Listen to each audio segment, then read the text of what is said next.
This e-lecture is part of Pearson's Professional Development Series for first-year writing instructors. I'm Risa DeTora, and I am a master's student at Albany Medical College.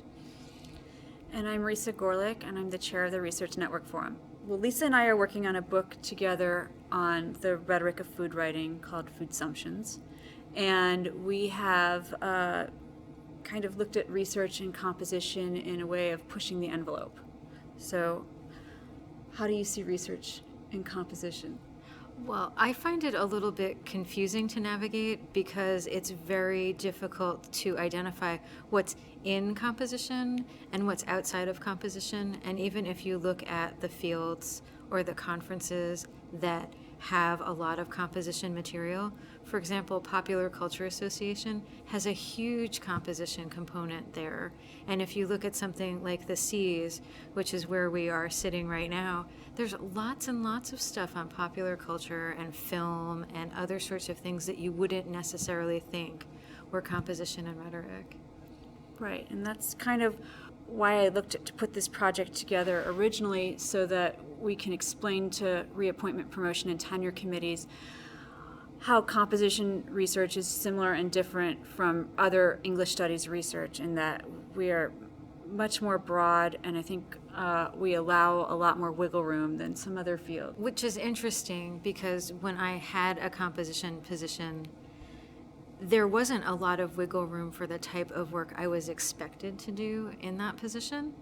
But I see the field itself as being much more accommodating maybe than some individual departments that have a particular thing that they need and that they would like the person to do. So what's some of the best advice you ever had about your research? I've had people tell me to do something that you feel passionate about and to not tailor your research to sets of expectations that are outside of you. And for me, that's worked very well. Because for me, it's backfired at a couple of different jobs where they don't understand the research. They say, well, this really doesn't fit into my notion of what research is. I got some raised eyebrows when we decided to do the food book at one job, and then the next job they thought it was a cool idea. How is food and rhetoric playing into what you do as a writing professor? And so my advice would be, or some of the best advice I would also be with following your passion. And if you have too many naysayers at where you're working, maybe look to work elsewhere. Right. Well, do you think that there's a way to package particular projects so that they play to the audience that you need them to play to? I think depending on the type of if you're writing a dissertation, and I've been doing Research Network Forum for 15 years, so I've seen a lot of different research. I remember one year with some person sitting at my table, who shall remain nameless, who was talking about a 10-year longitudinal study for his dissertation, and we all looked at each other at the table and said, what, are you nuts?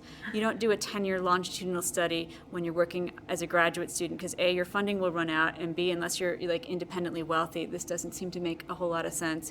You do your longitudinal 10-year study after you have tenure. You need to kind of think of your dissertation, depending on the type of institution you would like to go to postgraduate, as either a series of articles or a book or some type of product that you can market to help you get where you want to go. So I think, yes, with those kinds of, with a dissertation, you need to see it as something that's going to help you get tenure. If you're working on a book project, you have to see it as something that will, maybe get you promoted or whatever it is that you're trying to do. And I think our field has these avenues, and as the publishing companies, as there's more and more of us and fewer publishing companies, it becomes harder and harder to come up with that monograph. And I think that we need to rethink the monograph, which is nothing new in our field, but what other forms can it take, and how will reappointment, promotion, and tenure committees consider these non-monographs as part of your tenure promotion package? I think that the department that I was in viewed a monograph as kind of your entry statement into the field, but it was a lit department, and that's kind of what you're expected to do in lit, as opposed to the practice I've seen in composition where you amass 10 years of experience and you get tenure first and then you publish your book. So that to me seems to be a big difference. I'm just struck by what you said before about the dissertations, because I gave a graduate student that very same advice like 20 minutes ago, that if you do a broadly interdisciplinary project and you don't know what the project is, and maybe it's film studies and maybe it's not and maybe it's something else, that perhaps you need to have an eye to what type of job you want and what type of scholar you want to be, because to get tenure you need to be clearly identifiable in some type of field that has a home for you to have your tenure line, which I think is kind of an interesting way of looking at the field, like how it constitutes itself. And I'd be careful with some of those lines that are joint appointments in various things, because your research can be more in one line and your teaching can be in the other area, and that can cause problems later. So I was wondering, do you have experience with that kind of, I shouldn't call it pseudo-scientific, but the kind of scientific model that you see sometimes in composition where people are doing more data-driven research and kind of needing to struggle with IRBs and things like that? I think IRBs are something that we struggle with, and that our field Paul Anderson did a lot of work with IRBs a number of years ago, and since IRBs vary so much from institution to institution and from year to year, depending on who's on that committee and what they see as research, you need to kind of consider that. I mean, my dissertation dealt with, student portfolios after they had finished the course. They had already gotten their grade. They weren't in danger. I spoke to a few of them on the phone. We had email exchanges, and I looked at their papers. And trying to get that through an IRB committee when I wasn't going to touch anybody with electrodes or damage them in any way was still a hurdle and a lot of paperwork. And I can understand if you're going to, come into physical contact with people with electrodes or whatnot, that you need a high standard for an IRB, but to look at somebody's papers and give them a pseudonym shouldn't seem that you would need such a rigorous IRB. It's interesting. I had a conversation with someone at an IRB recently about some work that I was doing, and I want to interview people, but because there were people who I was personally acquainted with, some of them had worked for me, some of them I'd worked for, and because that IRB saw the work I was doing as entirely opinion-based, and that this research with people was entirely example-driven, so that it wasn't sort of data that was coming to some type of conclusion, they're like, we really don't want to look at that particular research because we don't see it as kind of outcomes-driven. So I think that was actually kind of an interesting way of experiencing that. Most of my experience with IRBs is in the setting of clinical research. So it's pretty clear. I've never actually attached an electrode to anyone, but Glad to hear that. it's good, yes. But there's kind of medical interventions that can take place in these studies that obviously you need to have IRB support. Sure. But it seems to be pretty mushy at many institutions about how that applies to people in our field. It raises a lot of interesting questions as to, if it's not quantifiable, is it research? Because in certain fields, that would be no. If we can't quantify it, then it doesn't count. But in our field, we have narratives, we have ethnography, we have case studies, we have all these warm and fuzzy feeling things that, I think when you're looking at the large Research One university, or even a prestigious liberal arts college, and you have people from all over campus on these IRBs, on these promotion tenure committees, they don't understand it if you can't say, all right, when I take this assignment and I write this paper, this is the outcome, and it's cut and dry and it's clear, and I think that becomes a problem in our field, that we can't necessarily quantify everything. And I I majored in English, so I didn't have to take those math classes. Not that I don't think that they're valuable, but that I want the story. I want the narrative. I want the case study. I want to, that's my interest in the research that we do. I want to know the writer as a person. I want to look at the writing and not have to count how many commas they have or don't have. Which I suppose could be quantifiable, but who would want to read that study? But, well, how did we get this wonderful idea? There was a discussion on a listserv that we were looking at with people teaching composition at the first year and advanced levels.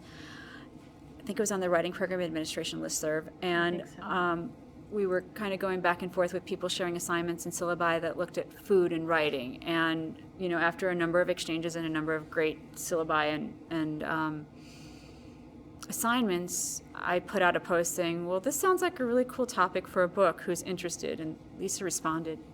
Yes, I know we're working on that. And we have how many? We have 12 essays, I think, that we've narrowed it down to, that are full text essays that we're working with the editors to edit and get into a little better shape, ranging from a whole lot of different things, from teaching with food writing to actually, you know, like quantifiable things about looking at cookbooks, to looking at shows on Food Network, to scientific issues about food and writing, and what else am I forgetting? Blogs, and the blogs that people write about food, which are quite vast, as my students this semester are reading Julia and Julia, which started as a blog about a woman in New York cooking her way through the Julia Child Mastering the Fine Art of French Cooking. I probably got the title wrong. Mastering the Art of French Cooking. From cover to cover. Right. So, which they're finding entertaining. I think the women are liking it more than the men. So I think there's a lot of gender in it. Well, the gender role in that book is, you know, wife gets hysterical, man goes to butcher and fixes problem, right? Wife burns food, man eats burned food and pretends to like it. So maybe doesn't have a great purchase for the young men in your class. I guess not. But it's been a fun. They like it as a fun read. I think that they're not getting in a lot of, you know, first year composition classes where they're reading, you know, a textbook with just standard essays on a theme, you know, on a multiple theme. So we're looking at one theme and we're looking at a lot of different genres. So of food writing, and it's been interesting. I've enjoyed it. Yeah, sounds good. Are we? And I think you've designed. Didn't you have your students blog? Yes, classes? I did. We blogged and we wrote magazines and we laid things out in different programs and we used digital technology. And a couple of the students decided to make videos. They just kind of spontaneously came into class with a video that they had put together and edited. It was really, really exciting. Very fun. And I think that's kind of the fun thing that we get with composition classes, with the pedagogy, is that you can design, you know, a non-traditional paper that could turn into a video, and I'm assuming that there was some type of written discourse that went with it. Yeah, yeah, sure. Not necessarily. They did a video and they came into class, and it was kind of a show and tell thing, but it was still exciting because it energized the class. Right, and I think that's kind of fun because then you're not getting the like Dear Teacher papers that you would get in some of the other composition classes. Actually, the worst advice that I got was when I was in a tenure track job, and I was told that I had, you know, not in an entirely threatening way, but basically you have to completely table everything that you're interested in and do only what the institution wants. To me, 7 years is a fairly long period of time. Like, I just didn't think that I had the emotional stamina to face that, and to also look at the kind of atrophy that would take place in my skill sets if I actually tabled everything I was interested in for 7 years. So I thought that was actually pretty bad advice, and I currently don't work at that institution any longer. But so that, I think, is bad advice that people get frequently at I had the same advice given to me at a previous job where, you know, somebody in my English department who was a literature professor who did, you know, specific literary genre work, looked at my, you know, proposal for some project that I was applying for funds for, and she was on the committee, and she was horrified that you can't possibly do this because you'll never get tenure with a project like this. And I'm like, because she didn't understand what I was doing. And, you know, and I tried to show her similar things and similar projects that other people did in those subgenres. And it just was, this doesn't fit in our box, and we can't check off something, and therefore you can't do it. And so I left and went someplace else, because I think that that's really bad advice to, you know, I think we've gotten that advice so many years down the line that if you want to go to the right college, you'll do these assignments, and if you're at the college and you want to go to the right graduate school, you'll do this, and at the graduate school that you must do this for your dissertation. I had a friend of mine that I went to graduate school with who decided to write a non-traditional dissertation that he thought the committee was okay with, and at the end the committee said, no, you can't do this. We thought it would be kind of interesting, and the department says no, and now we're like not going to back you on it. And he had to write a second dissertation, and then he published it with the two versions to show the differences. And it was a fascinating study, but I'm sure he pulled out a lot of hair. And so I think that's, if this is the advice that the field is giving us in English studies, then we need to create jobs outside of English departments in writing. And I think I don't know that that's going to solve anything, but because I think the writing people will understand this a lot better and be able to, but then you've got the institutions that have to, I don't know, I still think they're going to want to check off a box. And I think that's part of it, is that they need to, I mean, I was also in the department, with that woman who, didn't understand my research project, where there was a senior professor who, was near retirement, who, said you had to have the monograph, and these online publications were a fly-by-night. And I was like, you don't really seem to understand how the field is moving. And his computer sat in his office as a paperweight. He used to put, books underneath it and stuff like that, or, papers, because he didn't trust it. And so, there's a time where you need to kind of get with the 21st century and see where this is going. And the advice I'd give to graduate students would probably be that you're going to spend a lot of time with your dissertation, so it should be on something that you like. And when you're doing, the reason that I think that this book project that Lisa and I are working on has been fun is because, where else do you get to write about food and writing? Unless you're working, for Food Network or Martha Stewart or something like that, or a food writer. That we can do interesting projects, and there are ways to justify them, I think, to English departments, to show that there is rhetorical context in this, and that it matters to the field, and that people will read it. For additional e-lectures, visit Pearson's professional development site for first-year writing instructors at www.pearsonhighered.com/compro.